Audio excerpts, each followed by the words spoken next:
Hey, everybody. Welcome to Let's Fix Work. I'm Lori Rudiman. Many of you know I live in Raleigh, North Carolina. I've lived here since 2008, and if I never have to move again, that would be fine by me. One of the crowning jewels in the life here in North Carolina is the NC State Fair. I've lived in a lot of places. I've bounced around a lot. I've even lived abroad. And up until the time I moved down to Raleigh, I had never been to a state fair. I mean, I had been to carnivals and thrown up on the tilt-a-whirl and all that kind of stupid stuff, but I had never been to an event where the entire community, and I mean everybody, comes together for over a week and eats crazy food and rides and listens to music and just basically hangs out together and does a lot of people watching. I mean, it is just an interesting experience. The NC State Fair is an interesting intersection of agriculture, industry, artistry, and high-fat, high-fructose corn syrup food. On today's episode of Let's Fix Work, I'm talking to Heather Overton. She's the Assistant Director of Communications for the NC State Press Office and our go-to concierge for the NC State Fair. How does this event come together? What's it all about? Why do people keep coming back? What makes the NC State Fair so special? If you like fried food and livestock competitions and giant pumpkins and landscape exhibits and slushies and pineapple Dole Whip, you're going to love this episode of Let's Fix Work. Work is broken, and so is the way you think about it. Host Lori Rudiman is picking up the pieces so you can take control of your career, put yourself first, and be your own HR. I have worked for the fair since I've been out of school. I started as an intern, and I did take a couple of years off to stay home, but I've been back now since 2013, and I love the fair and I love my job.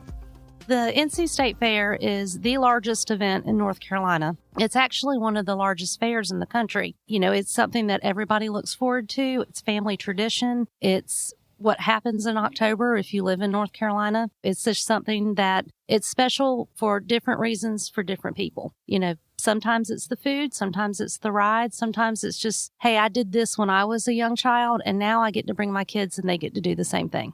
Our record year was in 2010. We had 1,091,000. Last year, we didn't get quite there, but last year was sort of historic. We had Tropical Storm Michael come through, and we actually remained closed the first day of the fair, which is very unusual. It's never happened before. The other days, we had strong attendance, and looking at the calendar, it looks like the weather might be good for this year. It's definitely fair weather, and hopefully it'll remain cooler for the run of the fair because, you know, that's the kind of fair weather you expect.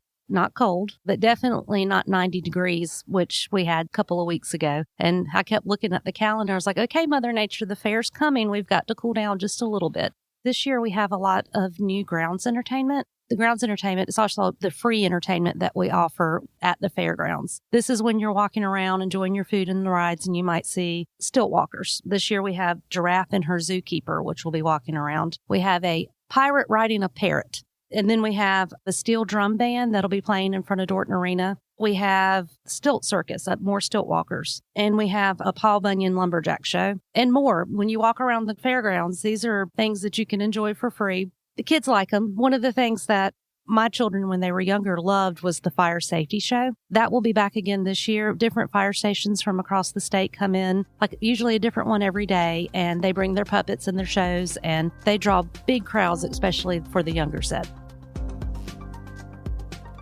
Our philosophy is that the NC State Fair should showcase the best of North Carolina. And one of the ways that we reflect that is through our exhibits, our blue ribbon winners, our art show, everything that we have out here, our food, the cakes, you know, they all showcase North Carolina talent. And we changed several years ago to where our music series also reflects North Carolina talent. We have 3 stages. Over those 3 stages, we have, I think, 70 different bands or performers. We have a Heritage Circle stage, which is more along the lines of bluegrass. This year on that stage, one of the interesting shows that we have is Kyle Petty and David Childers, which Kyle Petty is a race car driver, or he was. He's getting into music. And, you know, the way connections work, they were actually introduced through the manager for the Avett Brothers. And they've done like 15 shows together, and they'll do 5 shows on the Heritage Circle stage on Tuesday. You never know what kind of talent you're going to see. We have the Waterfall stage, which is everything from, seriously, heavy metal to rock, to jazz, to Christian. It's just, we post the schedule. Where Heritage Circle, it's the same band, usually for 5 performances. Heritage Circle changes all day long, so you really don't know what you're going to expect. We do have some people that travel from out of state to come here, but I really think that it is a reflection of people and communities that you see within the state. I mean, everyone loves the fair, and if you come out here, you might love it for different reasons than your neighbors, but you might be coming for the crazy foods that we have, or you might be coming for the Charlie Daniels concert. Earlier this week, we posted something on our Facebook page, and, sometimes we even get surprised at the number of shares and the number of comments that it gets. This one was about monster truck rides, which we will be offering in the grandstand the last weekend. So there is a lot of people in North Carolina that are crazy excited about the possibility of riding in a monster truck. There is an additional fee charge, but there will be a monster truck here the last weekend that you can ride in. And, it's crazy. I mean, it was a lot of excitement about it. I didn't know that there was that many people in our state that would be into that, but there is. I have to admit that I kind of want to get on the monster truck. On the second Thursday of the fair, it's October 24th, we have a large fundraiser for the food bank, and you can gain entry into the fair with 6 cans of food. And all of it's donated to the food bank of Eastern North Carolina. It is one of their largest, it probably is their largest canned food day. We have great participation over the years. We've actually, last year, we went past the 5 million mark on the number of cans that have been donated since we've started having Food Line Day. What does it really take to lead with impact in today's ever-evolving world? Welcome to Inside the C-Suite, the podcast where influence, energy, innovation, and empathy converge. Hi, I'm Christy Honeycutt, your host. Join me as I sit down with the boldest voices in leadership, visionaries who are not just making decisions, but making a difference. In every episode, we explore the heart of leadership. How do high-performing leaders harness their energy? How do they lead with empathy without losing their edge? How do they turn disruption into innovation and pressure into purpose? You'll hear unfiltered stories of adversity, resilience, and the raw moments that shaped true influence. This isn't about perfection. It's about presence, passion, and the energetic exchange that fuels transformation. Inside the C-Suite is your invitation to lead from a deeper place, with intention, connection, and courage. If you're ready to go beyond the surface and unlock what really moves leaders to action, hit subscribe and step inside. You can find us wherever you get your podcast fix. Inside the C-Suite, well, we're an energetic exchange. Let's lead with influence, live with energy, and create with empathy. Even a couple of years ago, I was checking on this when we were getting ready to prepare a lot of our publications. I think that in 2014, we had 11 new things, which was, we were excited about. We promoted it. This year, we have probably more than several dozen new food items coming to the fair. Everything from savory jerk chicken rice bowls to deep fried olives to campfire on a stick. And then, of course, our winner for our media lunch this year was Dole Whip. I think that probably most people recognize it from Disneyland, but we do have a vendor that will be offering it this year. He's been a vendor at the fairgrounds since 2014, and, he already has long lines because he sells those big pineapple drinks, and everybody wants to walk around. I mean, I've done it too. I've gone and gotten a big pineapple drink to walk around with, and he will be serving the Dole Whip inside of the hollowed out pineapples. So, and they look delicious. He cried when he won because he knew he was excited, and he was excited that he was bringing something to the fair that seemed to get a lot of attention and that people really wanted to try and they liked. Chef's Delight, which is bringing the Chickenator, is from Greensboro. It's a chicken sandwich on a honey bun. So, I'm just saying that we just had the chicken sandwich wars, and we do have our own versions out here that that would be good to come and try. We have the Cool Runnings, which is the jerk chicken place. And the jerk chicken actually won our media day last year. They're from Raleigh, and they take off time to come work at the fair. King's, which is another longtime vendor. They're from Johnston County. Fat Boys Barbecue, which is actually a brand new vendor this year. What they're offering has a cool name. It's called the Joko Ho Ho, which of course is a tribute to where they're from, which is Johnston County. And it's brisket inside of a jalapeno deep fried. That's one of the things I like about the media lunch is that I do get to try a couple of things and talk about them. And that one was a good one. We're excited. He is a new vendor that we have out here this year.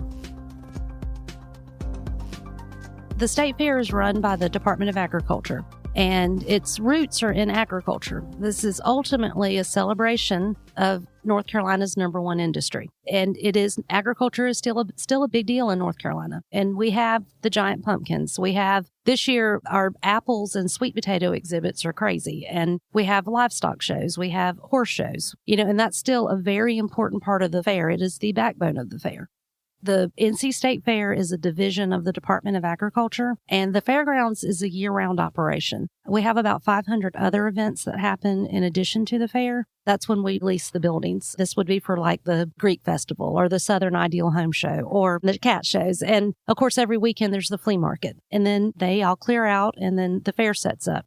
We do have the Division of Cultural Resources. We do have the Wildlife Resource Commission. We do have Prevent Blindness NC. We have support from a lot of other groups in North Carolina that come and help us put the fair on.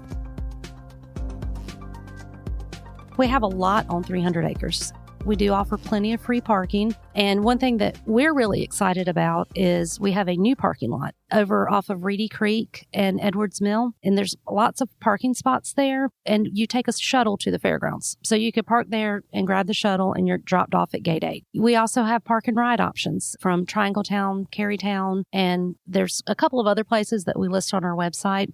Like my mom's coming out here Friday and they don't drive out here anymore. They decide that, oh no, we'll just park at Triangle Town Center and take the bus. Because honestly, you're dropped off at gate 1. So it's almost like at the fair's like literal front door. So, to me, it's a great way to get here.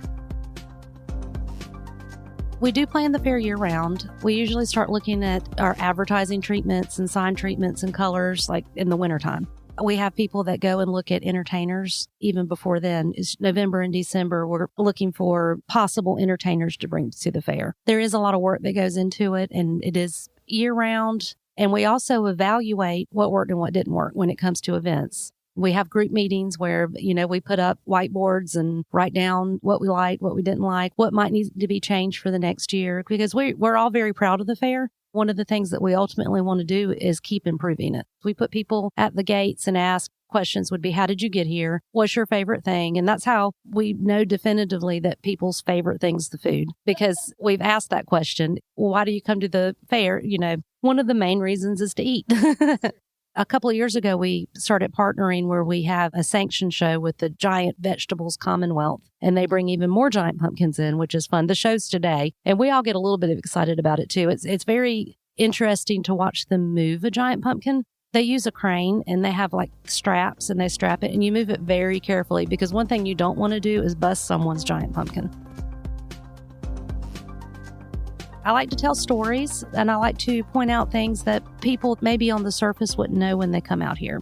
Maybe about some of our competition winners, a little bit of background about our food vendors, or expert tips on how to enjoy the fair. Come early in the week and come early in the day.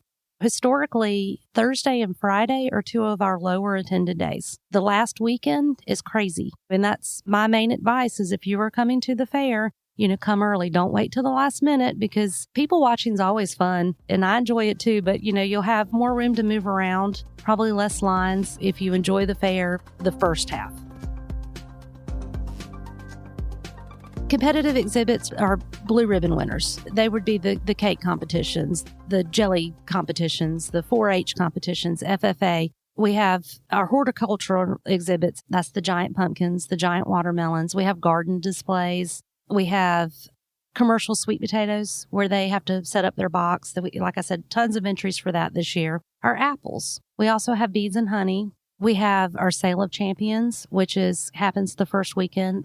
The fair has where we sell what would be considered grand champions from our shows, and that money goes to youth scholarships. We've given out quite a lot over the years that we've done it. And, we're kids that grew up competing at the fair can use that money for higher education. That helps us too, because one thing that we do know, especially in agriculture, because like I said, with the Department of Agriculture running this, we know from what we see that we need young people in agriculture. And we hope that the kids that are growing up in our livestock barns where they're here competing, they have a completely different fair experience than someone's kids that come that don't compete. And the kids who are associated with the Village of Yesteryear, the crafters that are in there, they're having a completely different fair experience than the livestock kids. It's just, the best way to think of the fair is that when it's in town, it's a city. There's a lot of different things that are going on and a lot of different activities, and just like any pretty good-sized city in North Carolina. Maybe you think you don't like fairs. I would suggest that you come out and give it a try. If you come every year, then what I do, and I do this still, I've been to the fair most of my life. I grew up coming when I was younger. I always try to find one thing that I've never done, and I've always been able to. If you look, and I say, I've never done that. And then I make sure that that's what this year it might be the monster truck, but last year it was the old time photo. I had never done that. So I said, you know what? That's what I'm going to do this year. Before we get off, I should mention that the new thing we have at the fair this year is we have the largest traveling Ferris wheel in the United States. It's 155 feet tall, which is, if you're familiar with our Dorton Arena, is 62 feet taller than that. It's actually one of the first things that was set up because it does require an 80-ton crane to set up, and it comes in on 12 semi-trucks. It's one of the first things that we set up. So we've been watching the lights all week long, and it's almost like a beacon sitting out there on Hillsborough Street saying, come to the fair, come to the fair. You come to the fair this year, you're one of the first people in North Carolina to get on the Ferris wheel. Hey everybody, I hope you enjoyed my conversation with Heather Overton at the NC State Fair. Now, if you like what you heard or want to learn more about the NC State Fair, you can head on over to lorirudiman.com/letsfixwork-81. And remember, the fair is still open all this week, so there's time for you to go, time for you to enjoy it, and make sure you get one of those chicken sandwiches on a honey bun for me, because I can't eat that, but maybe you can. Let's Fix Work was recorded live at the NC State Fairgrounds in Raleigh, North Carolina, right off of Hillsborough Street. Come on down, come visit me. We'd love to have you. And produced by Danny Osment at Emerald City Productions. If you like what you hear or have any suggestions, hit us up via email at hello@letsfixwork.com. Now that's all for today, and I hope you enjoyed it. We'll see you next time on Let's Fix Work. If you're ready to make a real change in your workplace, start today by number 1, subscribing to Let's Fix Work on the Apple Podcasts app or iTunes or Stitcher or Android or wherever you listen. Number 2, write a 5-star rating and review. And number 3, share it with a friend, colleague, or coworker who you think would enjoy our episodes.